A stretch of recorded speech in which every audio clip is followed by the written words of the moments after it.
बात 1979 की है। उत्तर प्रदेश में इटावा जिले के उसराहार थाने में एक आम दिन जैसी चहल पहल थी। तभी वहां पर एक बुजुर्ग किसान पहुंचा। थाने में घुसते ही दिखे सबसे पहले सिपाही से कहा, साहब मेरा बैल चोरी हो गया है। सिपाही ने उसकी बातों पर ध्यान नहीं दिया। वो किसान दरोगा के पास पहुंचा, अपनी बात दोहराई। दरोगा ने बात पूरी सुनी लेकिन रिपोर्ट नहीं लिखी। निराश होकर वो किसान थाने से जाने लगा। तभी बाहर खड़े एक सिपाही ने कहा, बाबा चढ़ावा चढ़ाओ, काम हो जाएगा। किसान वापस थाने के अंदर गया। मोल भाव के बाद में 35 रुपए की रिश्वत लेकर के रिपोर्ट लिखी गई। जी हां, 35 रुपीज की रिश्वत लेकर के थाने में रिपोर्ट लिखी गई। रिपोर्ट लिखने के बाद में मुंशी ने किसान से पूछा, बाबा ये तो बताओ कि हस्ताक्षर करोगे या अंगूठा लगाओगे? किसान ने कहा, हस्ताक्षर।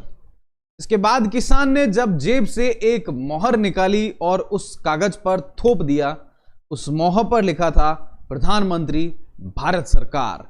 किसान के रूप में पहुंचा शख्स कोई और नहीं बल्कि भारत के 5वें प्रधानमंत्री चौधरी चरण सिंह थे। नमस्कार दोस्तों, मैं उमाकांत टीडी पुरोहित आप सभी का हार्दिक स्वागत करता हूं हमारी प्रधानमंत्री सीरीज के 5वें एपिसोड में। चौधरी चरण सिंह के प्रधानमंत्री बनने और उनकी जिंदगी से जुड़े हुए कुछ किस्सों को लेकर के हाजिर हूं मैं आप सभी के सामने। सत्ता की खींचतान में गिर गई थी मोरारजी देसाई की सरकार और इमरजेंसी की वजह से कांग्रेस के खिलाफ में ऐसा माहौल बना कि 1977 के चुनाव में इंदिरा गांधी रायबरेली सीट करीब 55,000 वोटों से हार गई थी। जबरन नसबंदी की वजह से विलेन बने इंदिरा के बेटे संजय गांधी भी अपनी अमेठी सीट से हार गए थे। कांग्रेस सिर्फ 189 सीटों के ऊपर सिमट गई थी। विपक्षी नेताओं को मिलकर बने जनता पार्टी गठबंधन के चुनाव जीते ही प्रधानमंत्री पद के लिए 3 दावेदार सामने आए थे, मोरारजी देसाई, जगजीवन राम और चौधरी चरण सिंह। आखिरकार मोरारजी देसाई प्रधानमंत्री बने, जिसका किस्सा हम इस सीरीज के 4थे एपिसोड मोरारजी देसाई के ऊपर जो हमने किया है इसके अंदर बता चुके हैं। इस सरकार के अंदर चरण सिंह को गृह मंत्रालय दिया गया, लेकिन वो इस फैसले से खुश नहीं थे। कुछ ही महीनों में अंदरूनी खींचतान शुरुआत हो चुकी थी। चरण सिंह खुद को अब प्रधानमंत्री की कुर्सी पर देखना चाहते थे। वो देसाई को डू नथिंग प्राइम मिनिस्टर कहते थे। उनकी शिकायत थी कि देसाई खुद ही फैसला लेते हैं, उन्हें मंत्रिमंडल के दूसरे नेताओं के ओपिनियन की जरूरत महसूस ही नहीं होती है। दोनों के मतभेद अब राजनीतिक गलियारों से निकलकर जनता तक पहुंचने लगे थे। इतिहासकार रामचंद्र गुहा अपनी किताब इंडिया आफ्टर गांधी में लिखते हैं, और I am very sure UPSC aspirant अगर आप हैं तो आपने किताब जरूर पढ़ी होगी। इसमें उन्होंने लिखा है कि मतभेदों के बीच चरण सिंह ने देसाई के बेटे कांति देसाई पर कई सारे आरोप लगाए। देसाई पहले से चौधरी चरण सिंह के व्यवहार से खुश नहीं थे और बेटों पर लगाए गए आरोप की वजह से उनकी नाराजगी बढ़ गई थी। साल 1978 में उन्होंने चरण सिंह को अपनी कैबिनेट से बाहर कर दिया था और चरण सिंह ने शक्ति प्रदर्शन के लिए एक विशाल किसान रैली का यहां पर आयोजन किया। क्योंकि वो किसान नेता थे इसलिए रैली में काफी संख्या में भीड़ जमा हुई। जनता के बीच गुस्से को देख करके सरकार काफी ज्यादा डर गई और चरण सिंह को वापस से मंत्रिमंडल में यहां पर उन्हें लेना पड़ा। दोबारा मंत्रिमंडल में आने पर चरण सिंह देश के डेप्यूटी प्राइम मिनिस्टर बने और इसके साथ वित्त मंत्रालय का काम भी अपने जिम्मे लिया। उधर दलित वोट बैंक का ध्यान रखते हुए बाबू जगजीवन राम को भी डेप्यूटी प्राइम मिनिस्टर बनाया गया। ये पहला मौका था जब देश में एक साथ 2 उप प्रधानमंत्री बने थे।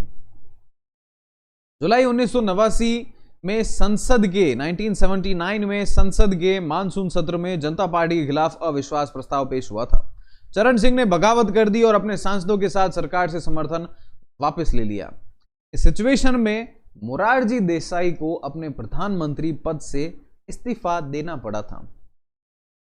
और मजे की बात यहां पर यह है कि चरण सिंह की पार्टी के पास उस वक्त सिर्फ 48 सांसद ही थे, फिर भी वे प्रधानमंत्री बने। सरकार बनाने के लिए दोस्तों लोकसभा में कम से कम 50% बहुमत का होना जरूरी है और कांग्रेस के पास 189 सीट थी, विपक्ष के पास में 227 सीट थी। चरण सिंह की पार्टी भारतीय लोक दल के पास में 48 सीटें ही थी।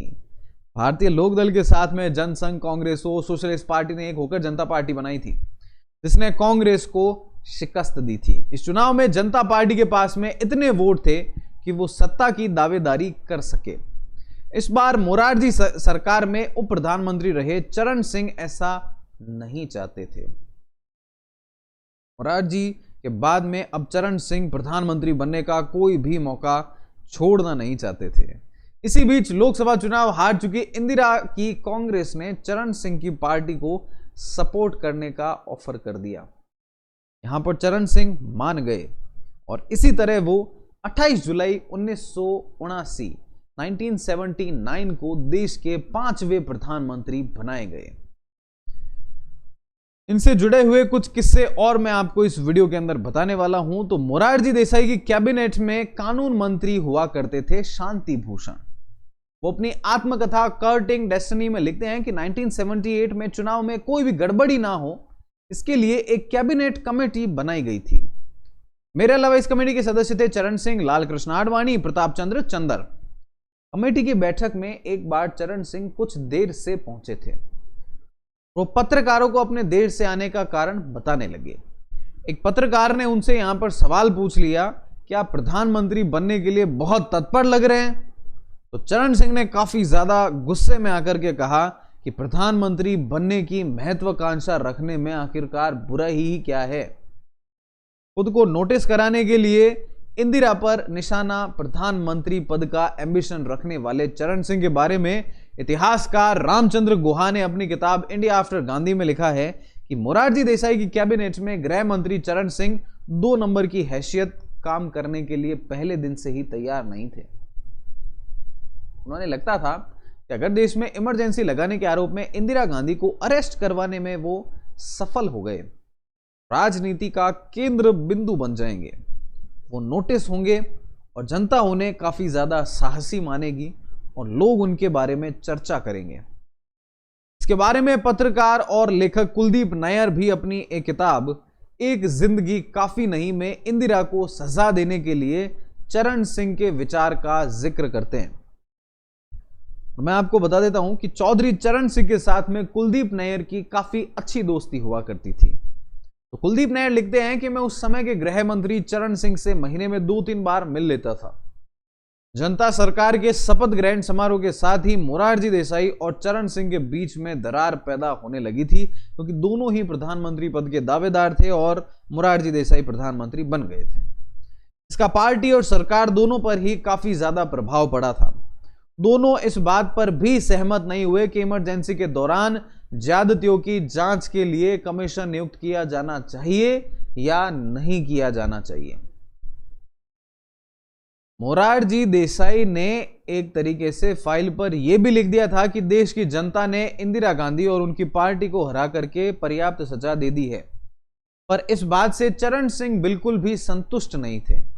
वो इंदिरा के खिलाफ में मुकदमा चाहते थे। बाद में वो सरकार से अपनी बात मनवाने में सफल भी रहे। दरअसल यहां पर बात यह है कि सरकार के सभी कैबिनेट मंत्रियों को चरण सिंह ने अपने साथ में मिला लिया था। वो सब ना सिर्फ कमीशन को नियुक्त करने बल्कि इंदिरा गांधी पर मुकदमा चलाए जाने की मांग जो प्रधानमंत्री मोरारजी देसाई से करने लगे थे।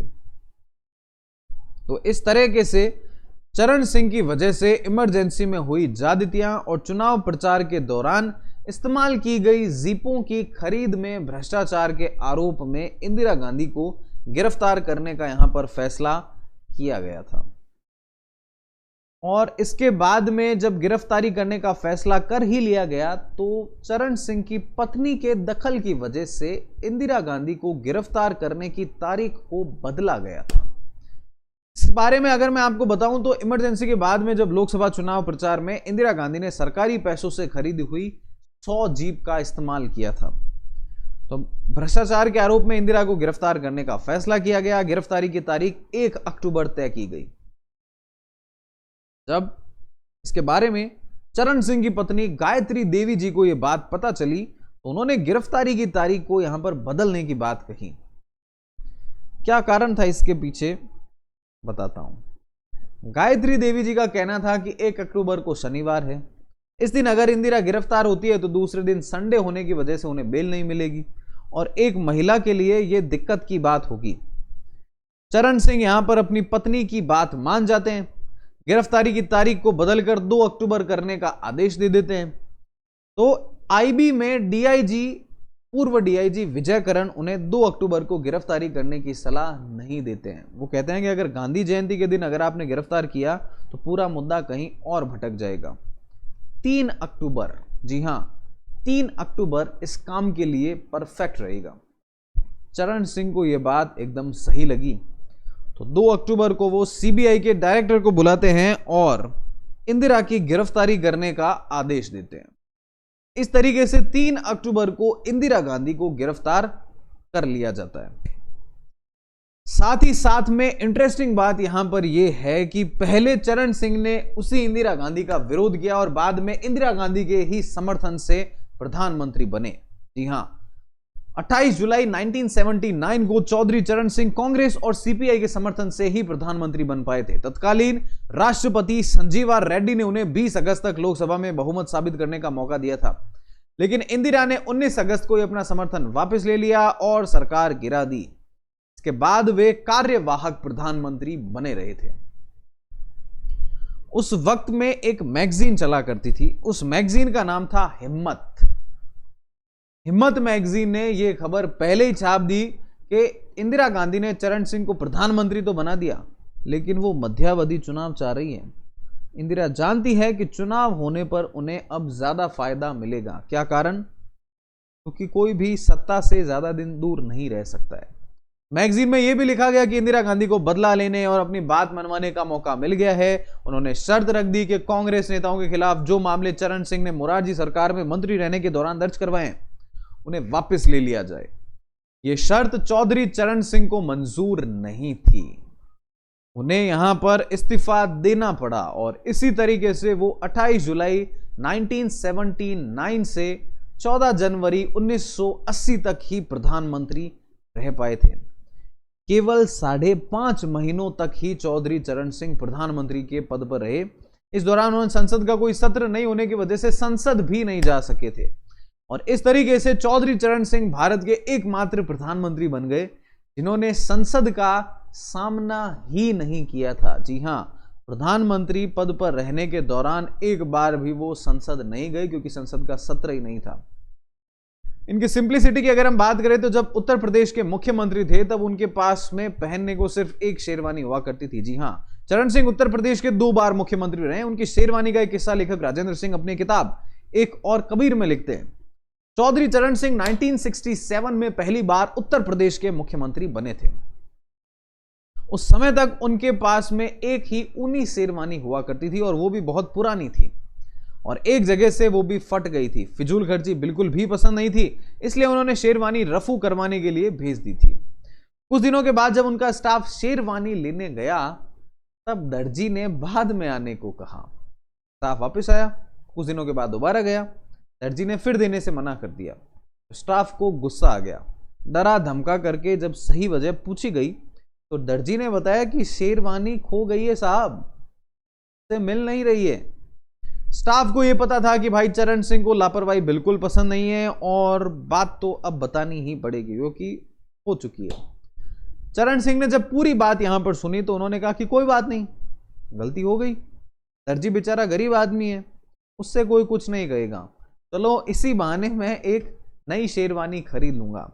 तो चरण सिंह ने यहां पर आप गौर करिए, उस समय पर इतने बड़े लीडर हुआ करते थे, जो नई शेरवानी बनवाई उससे उन्होंने 1978 तक पहना था। तो हमारी प्रधानमंत्री सीरीज के नेक्स्ट एपिसोड में हम जानेंगे कि राजीव गांधी कैसे बने देश के प्रधानमंत्री। जिस दिन इंदिरा गांधी जी की हत्या हुई उसी शाम प्रधानमंत्री कैसे बने राजीव। अगर आपको हमारा ये वीडियो पसंद आया है तो इसे लाइक जरूर करिए। बस 1 सेकंड लगता है दोस्तों वो लाइक वाला बटन दबाने में और इससे हमें काफी ज्यादा हेल्प होती है बाकियों तक पहुंचने में। लाइक जरूर करिए, कमेंट करके जरूर बताइए ये वीडियो आपको कैसा लगा। साथ ही साथ अगर हमसे कुछ मिस्टेक हुई है या हम कोई फैक्ट भूल रहे हैं, कुछ छूट गया है तो वो भी प्लीज कमेंट के अंदर मेंशन जरूर करिए। अगर आप पहली बार इस चैनल के ऊपर हैं तो यार वो सब्सक्राइब वाला बटन दबाना बिल्कुल भी मत भूलिए।